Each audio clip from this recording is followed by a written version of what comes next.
మంగళసూత్రంలో బంగారంతో పాటు ఈ నల్ల పూసలను ఎందుకు గుచ్చుతారో తెలుసా? దీని వెనుక ఉన్న అసలు ఆధ్యాత్మిక రహస్యం కోసం వీడియోని ఇప్పుడే సేవ్ చేసుకోండి. లాస్ట్ పాయింట్ అస్సలు మిస్ అవ్వకుండా.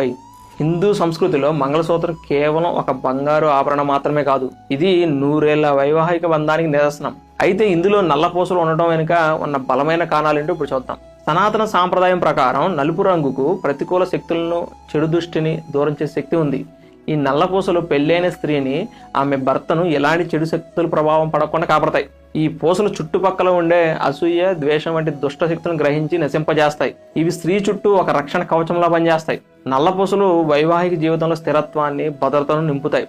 స్త్రీ మంగళసూత్రం ధరించడం వల్ల భర్తకు ఆరోగ్యం, దీర్ఘాయువు లభిస్తాయని నమ్ముతారు. ఇక అందరూ ఖచ్చితంగా తెలుసుకోవాల్సిన మోస్ట్ ఇంపార్టెంట్ లాస్ట్ పాయింట్, భారతదేశంలో ప్రాంతాలను బట్టి మంగళసూత్ర డిజైన్లు మారవచ్చు, కానీ అందులో నల్లపూసలు ఉండడం మాత్రం దేశవ్యాప్తంగా అస్సలు మారని కామన్ సాంప్రదాయం. నేటి తరం మహిళలు కూడా దీన్ని ప్యాషన్ అనుకోకుండా తమ బంధానికి ఒక ఎమోషనల్ కనెక్ట్